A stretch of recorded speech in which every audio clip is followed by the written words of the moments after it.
بسم اللہ الرحمن الرحیم۔ کیا دنیا اسلام اس قیامت خیز رات کو فراموش کر سکتی ہے جب کائنات کا امیر اپنی بیٹی کے گھر مہمان تھا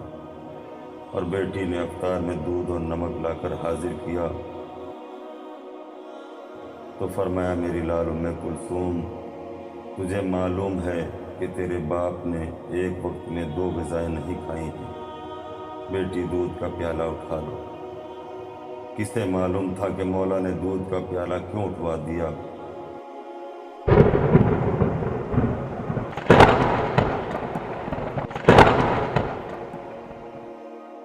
راز تو اس وقت کھلا جب ابن ملجم کی تلوار سر دست پر لگی اور مولا زخمی ہو کر بیت الشرف میں تشریف لائے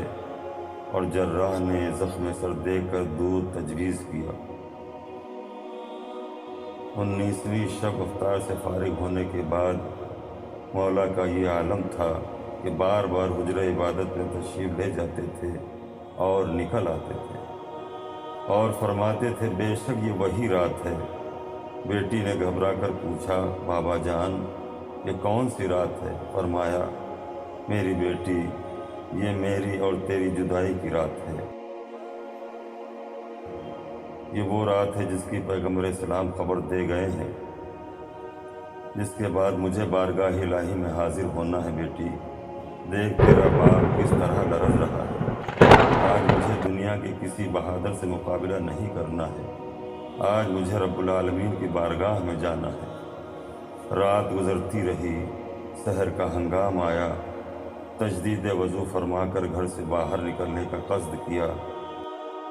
مرغابیوں نے بڑھ کر دامن تھاما، پلٹ کر امام حسن علیہ السلام کو دیکھا، فرزند ان جانوروں کا خیال رکھنا، ان میں کوئی بھوکا پیاسا نہ رہ جائے، اگر ان کے آب و دانے کا انتظام نہ ہو سکے تو انہیں آزاد کر دینا، میں کسی کو بھوکا پیاسا نہیں دیکھ سکتا ہوں۔ یہ کوفہ ہے، کوفہ، کاش کوئی اہل کوفہ میں اس وصیت کو سنتا اور یاد رکھتا کہ علی جانوروں کی بھوک اور پیاس برداشت نہیں کر سکتے، اور کل انہی علی کی اولاد ہوگی جس کے خیموں سے التش التش کی آوازیں بلند ہوں گی۔ جی چاہتا ہے عرض کروں، مولا آپ کے گھر کے جانور پیاسے نہ رہیں اور آپ کی اولاد صحرائے کربلا میں 3 دن کی پیاس، نگاہوں کے سامنے دھواں، زبانوں پر التش التش و محمدہ و علیہ و حسینہ کی آوازیں۔ مولا بیت الشرف سے باہر چلے، امام حسن اور امام حسین ساتھ چلے، مڑ کر دیکھا، کہا، میرے لال واپس جاؤ، آج تمہارا گھر میں رہنا زیادہ ضروری ہے۔ شہزادے واپس ہو گئے، لیکن اسے معلوم تھا کہ مولا نے کیوں واپس کر دیا۔ یہ تو باپ جانے یا فرزند۔ راز اس وقت کھلا جب علی کا سجدہ شروع ہوا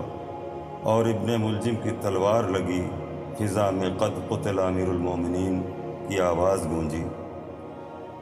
قد قتل امیر المومنین کی آواز گونجی اور شہزادی زینب ام کلثوم تڑپ کر بھائی کے پاس آئیں، بھیا یہ میں کیا سن رہی ہوں؟ کیا بابا مارے گئے؟ بھیا جلدی مسجد میں جا کر بابا کی خبر لائیے۔ میں کہوں گا شہزادی آج بھائی گھر میں موجود ہے،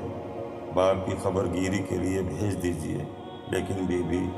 کل جب فضائے کربلا میں آواز گونجے گی، الا قتل الحسین بکربلا، تو کسے میدان میں بھیجیے گا جو مقتل میں سے بھائی کی خبر لائے؟ عجب نہیں شہزادی آواز دیں کہ میں خود بلندی تک جاؤں گی اور بھائی کے گلے پر چلتا ہوا خنجر دے کر آواز دوں گی، پسر سعد میرا ماجائے ذبح ہو رہا ہے اور تو کھڑا دیکھ رہا ہے۔ مولا مسجد میں آئے، آخری فرض ہدایت انجام دیا، گلدست اذان پر جا کر اذان کہی، صحن مسجد سے قاتل کو بیدار کیا اور دنیا کو یہ پیغام سنا کر مصلح پر آئے کہ علی وقت نماز قاتل کا سونا بھی برداشت نہیں کر سکتا، تو چاہنے والوں کا بے نمازی ہونا کیوں کر برداشت کرے گا۔ نماز شروع کی، سر سجدہ خالق میں رکھا، ابن ملجم کی تلوار چلی، ستون مسجد ہلے، چراغ مسجد بجھے، فضا میں کوہرام برپا ہوا، آسمانوں میں تلاطم پیدا ہوا، روح الامین تڑپ کر چلائے، نبی کا بھائی مارا گیا، علی شہید ہو گئے، ستون ہدایت گر گیا، ریسمان ہدایت ٹوٹ گئی، بیت الشرف تک آواز پہنچی، سیدانیوں میں کوہرام برپا ہوا، نالوں و شیون کی آوازیں بلند ہوئیں، شہزادے مسجد تک آئے، امام حسن علیہ السلام نے مسلمانوں کو نماز پڑھائی اور دنیا کو سبق دیا کہ خبردار، قتل علی کو مسجد میں نہ جانے کا بہانہ قرار نہ دینا، مجھ سے زیادہ علی کا چاہنے والا کون ہوگا؟ میں وارث علی اور فرزند علی ہوں، میں نے ٹھیک وقت مسجد میں آ کر نماز پڑھائی ہے اور ہمیشہ مسجد میں نماز پڑھی ہے۔ خود مولائے کائنات 19ویں ماہ رمضان کی صبح سب کچھ جانتے ہوئے مسجد میں آ کر واضح کر دیا کہ علی جان تو دے سکتا ہے، مسجد کو ترک نہیں کر سکتا ہے، ورنہ گھر ہی میں نماز ادا کر لیتا اور بظاہر خطرے سے محفوظ رہتا۔ اس کے بعد شہزادے باپ کو لے کر چلے، بیت الشرف کے قریب پہنچے، امیر المومنین نے آواز دی، بیٹا حسن، چاہنے والوں کو واپس کر دو، اب گھر قریب آ گیا ہے، میں نہیں چاہتا کہ نامحرموں کے کانوں میں میری بیٹیوں کی آواز جائے۔ یہ سن 40 ہجری کا کوفہ ہے، جو چاہے وصیت کر لیجیے، ابھی عمل کرنے والے فرزند موجود ہیں، لیکن مولا کل سن 61 ہجری کا کوفہ ہوگا، جب سجے ہوئے بازار ہوں گے، تماشائیوں کا مجمع ہوگا،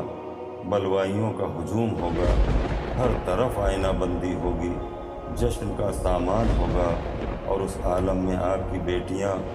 رسن بستہ لائی جائیں گی، آپ کے فرزند عابد بیمار کے ہاتھوں میں ہتھکڑیاں، پیروں میں بیڑیاں، گلے میں طوق خاردار، آپ کی زینب زبان حال سے فریاد کر رہی ہوگی، بابا نجف دور نہیں ہے، آپ کی بیٹی آپ کے دارالحکومت میں آ رہی ہے، بابا آپ کو گوارا نہیں تھا کہ آپ کی بیٹی کی آواز نامحرموں کے کانوں میں جائے، اب تو زینب آپ کو پکار بھی نہیں سکتی، ہر طرف نامحرموں کا ہجوم، کس کس سے منہ چھپاؤں، کس سے پردہ کروں، بابا زینب کے سر پر چادر نہیں ہے، بیٹی کے سر کے بال کھلے ہوئے ہیں، بابا شرم و حیا سے یوں ہی نظر نہیں اٹھتی، اور جب کبھی نظر اٹھ جاتی ہے تو سامنے نو کے نیزے پر آپ کے حسین کا سر نظر آتا ہے، بابا آپ کو اپنے حسین سے بڑی محبت تھی، اور آج آپ کا حسین آپ کے شہر میں آ رہا ہے، آپ لینے نہیں آتے۔ 19 رمضان کو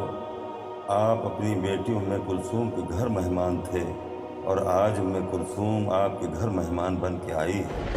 بابا ذرا اٹھ کے دیکھیے، آپ کی سکینہ کا کیا عالم ہے، یہ کمسن بچی، یہ یتیمی، یہ قید کی محنت، یہ بے کسی، یہ اسیری، اور یہ عالم غربت۔ انا للہ و انا الیہ راجعون۔